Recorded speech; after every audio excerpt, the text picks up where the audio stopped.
Buenos días. Bonjour. Ohayou gozaimasu. Es lunes. Nous sommes lundi. Getsuyobi desu yo. It's Metacognition Monday, and it's time for us to be intentional about brain science. I'm giving you all the tips and tricks to help you learn fast in this class and in any of your classes. Today we're going to talk about Bloom's Taxonomy. Bloom's Taxonomy, you might see this poster in some of your teachers' classrooms. There's this pyramid. It's got remember, understand, apply, analyze, evaluate, create. Bloom was an educator who created this visualization to help us think about how best to reach our students. Okay, with recall facts and basic concepts at the bottom and produce new or original work at the top. So here's a beautiful quote that I think about often. You can't get to the top of the pyramid if the foundation is crumbling. Yes, indeed, this was said by El Señor Lawrence, the wise, our next door neighbor at school. He says this constantly, and he is so, he's been teaching 35 years, guys. He knows what he's talking about. So let's look at Bloom's Taxonomy again, okay? So here's remember, down at the bottom, it's the biggest part of Bloom's Taxonomy. You have to remember a bunch of facts before you can get up here to the create. And this is part of the problem we have with, this idea that, you can just Google anything you need to know. You don't need to know these facts. Or for a while, there was this idea of, you don't have to learn your times tables because you got a calculator in your pocket. And so nobody understands number relationships anymore. Okay, and in Japan, they talk a lot about the soroban, the abacus, and how when people stopped using that, they stopped thinking as deeply. Okay, so we need to dwell down here in the remember section, and then you get super good at this section.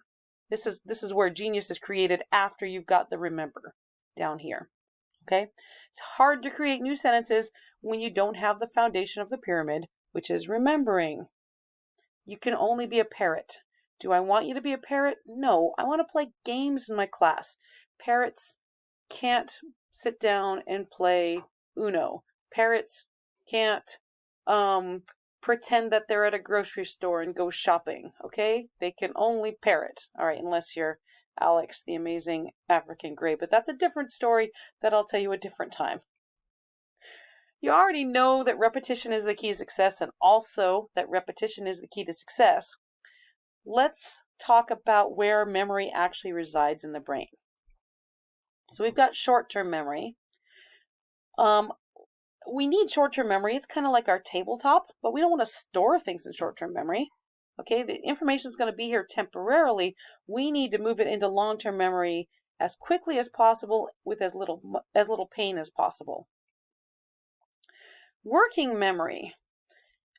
This is actually more like the tabletop. I misspoke before. Short-term memory is just there and it's going to fade quickly. Working memory is like you're dealing with the ideas and the concepts right now. It goes from short-term memory into your working memory. You can access it much easier in working memory. And then afterwards, your brain makes a choice. Am I going to shuffle it back to short-term memory, or am I going to move it into long-term memory? So the average person can only hold 7 items at a time in working memory if they're lucky, okay? And we've talked about multitasking and how you can't really multitask. You can just juggle those 7 individual components around. You slow yourself down. So long-term memory is where we want all the stuff we learn, okay? This is the permanent repository for all things important, like language. And with a caveat, nothing is truly permanent. You need to use it to keep the knowledge in long-term memory.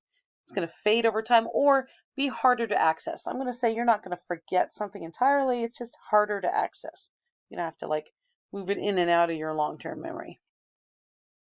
So let's talk about muscle memory. It's not technically a memory, but we always like to pretend that it is, okay? This refers to an action that you perform and have been performing so much that it's ingrained. It's just like you don't even have to think about it, okay? Athletes talk about muscle memory all the time, and when I'm writing kanji, it's muscle memory that I rely on. to do the kanji. If I have to slow down, you'll notice my Japanese students, you'll notice when I slow down to teach you how to write something, it's like, wait a minute, what do I do now? I have to really think about it. But in Japan, that muscle memory is what got 99% literacy rate in the population. Okay, just writing the kanji over and over. So hugely important. Figuratively, metaphorically, we talk about the brain as being a muscle, especially in linguistics, okay? We pretend that when you know a word or a skill very deeply, you rely on your muscle memory, okay? So, for example, somebody steps on my foot.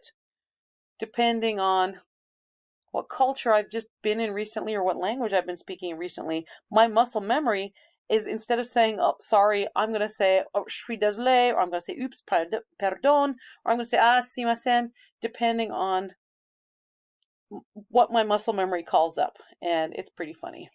You've heard me do it a lot in class, I'm sure. So my question to you for today is, what phrases are useful for us to have in muscle memory? So I want you to go into Microsoft Teams, write them down, just make a list right where I've got the space, and we are going to work on those phrases so that you don't even have to think about them anymore. Okay? All right, see you there.